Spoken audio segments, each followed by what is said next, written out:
umaambon sa labas mga tol. Ay nako, pupunta akong bayan kasi. Pero ang kaso nga, ito nga, umaambon. So hindi ko alam kung pag motovlog ako, parang makapal-kapal ko kasi yung ulap. So hindi ko pa rin alam mga tol kung tutuloy ko to. Sin ko lumalakas ng lumalakas eh. Ito yung mga tol. So unpredictable weather pa rin tayo dito.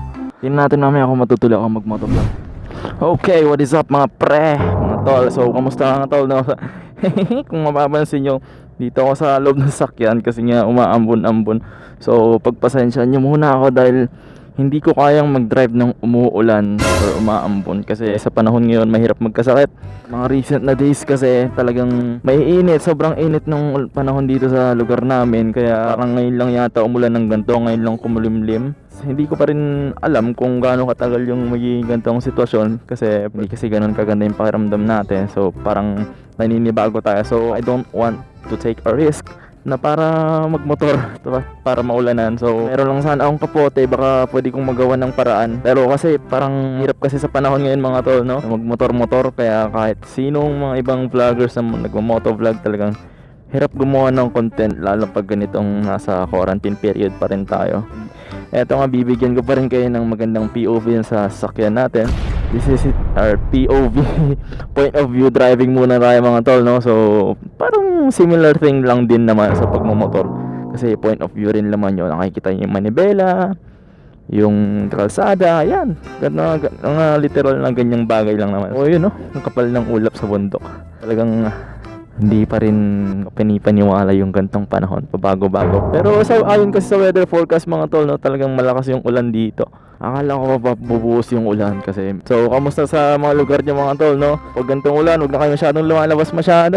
Lumabas na lang kayo, huwag kayo magpapaulan pag medyo maarat gumanda yung panahon kasi mahirap magkasakit.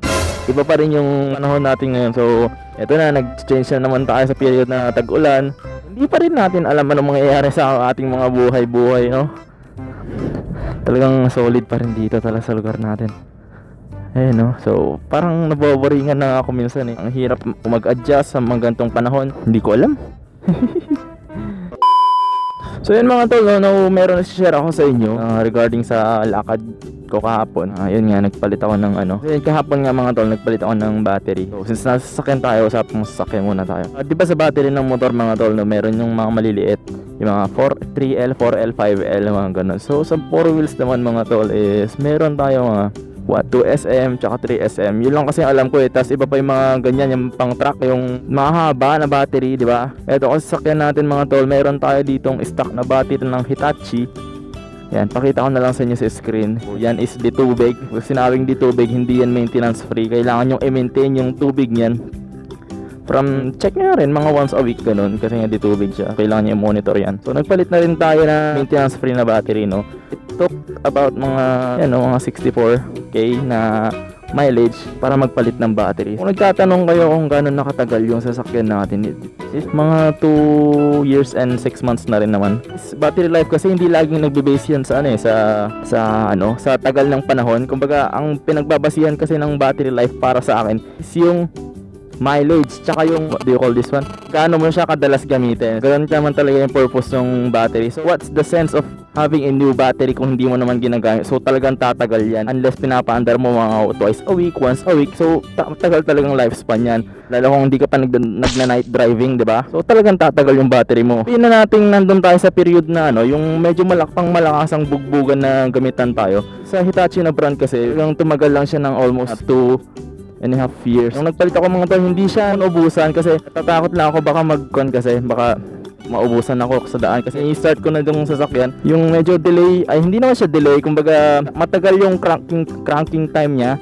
Unlike before na pagka boom nga, parang gano'n na andar agad. Ito boom, parang may split second or hindi naman, mga 1 second, 1 to 2 second na parang biglang kakabog na lang yung dibdib na matitirikan ka out of nowhere, diba? So mahirap yun mga tol. So that is good mga tol, no? So hindi na tayo lugi sa mga ganyang bagay. Gusto ko lang i-share sa inyo. So ganun din sa motor kasi natin. Kumbaga pakikiramdaman natin. Isipin natin yung brand ng battery, saan natin gagamitin, gaano ka ba kadalas gumamit ng battery, kung paano mo na rin gamitin yung battery mo, marami ka bang ilaw, may stereo ka. That is given mga tol. So battery is come and go lang naman, bibili, papalit. Ako kasi, ako yung tipong tao na bibili, yung gusto ko pang matagalan. Hindi sa sinasabing kaya mong bumili ng mahal, pero yung serbisyo na may bibigay sa iyo ng baterya is hindi mo yun mababayaran. Kung kaya mong bumili ng medyo mura, kaya mong mag-ipon ng mga ganong klase ng baterya, what to come to think, talagang kaya mo rin talagang bumili ng talagang mas medyo mahal na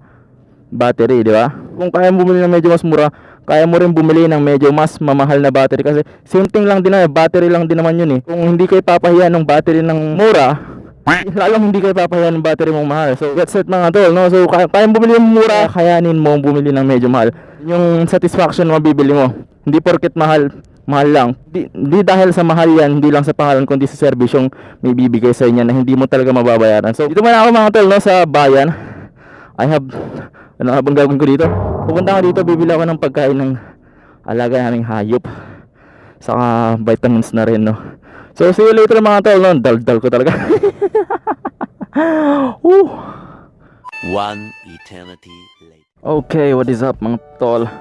Yung lakad natin ngayon is, pansin ko hindi na umuulan. Parang ayaw lang ata ako pagmotorin dito na sa bayan. Wala pa rin ulan, grabe. Good thing na hindi naman umulan. Nabili ako ng medyo marami akong nabili ngayon. Marami yung dala mo sa motor, di ba? Parang nakakayamot minsan. Pero na lang kung meron top box or yung GV box, yung box do sa likod. Tapos mga saddle bags, ganyan. So walang problema sa'yo. Kasi wala kasi tayong ganun eh. Yun nga, so kanina pinag-uusapan nga natin yung baterya.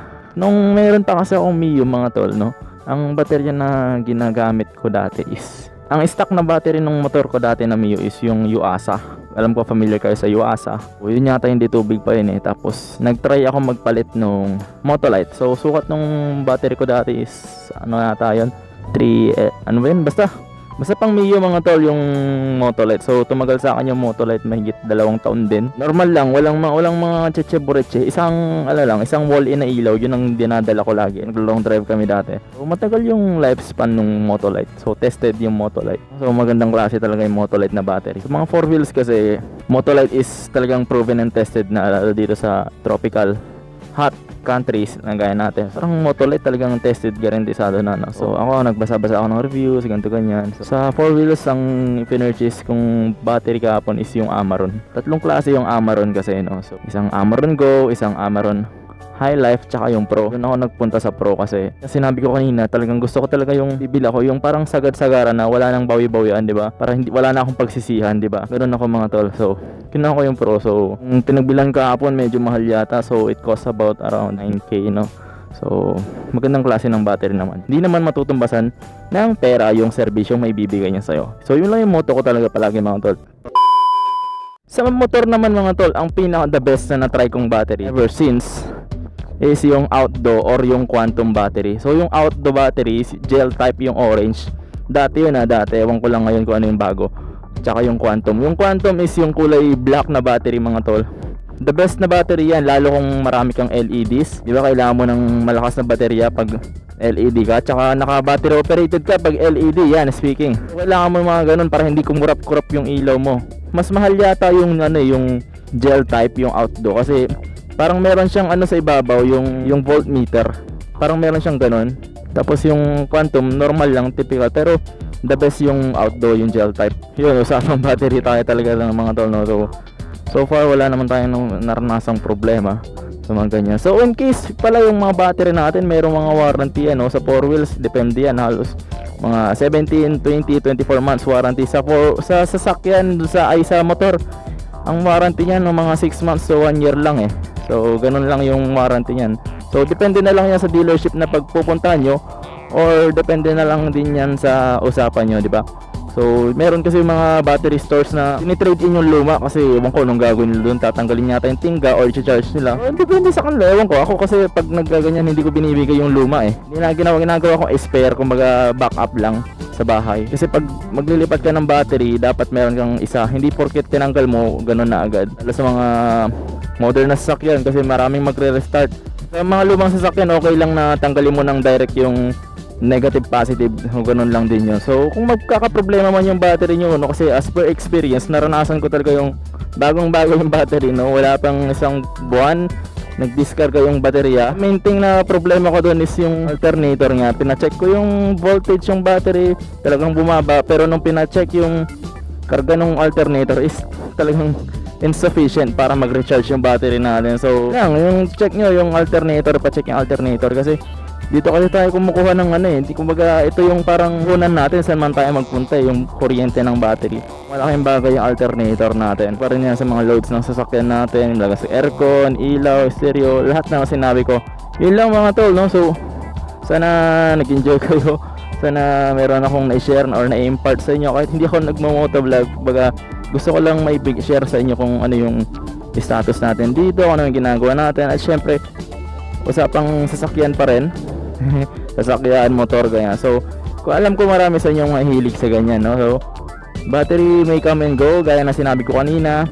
Depende sa branding, depende paano mo gagamitin, at depende pa rin sa budget. At the end of the day, kayo pa rin mga solid mga nanonood sa ating video kung ang makakapag-decide kung ano ang the best battery para sa inyong mga sasakyan or motor. So this is for guidelines or parang based on my experience lang naman talaga, kasi I want to impart kasi mga tol. So shoutout pa rin sa mga nanonood, and shoutout kay Pops Aldrich Bacalanda. Yan, special shoutout sa Pops.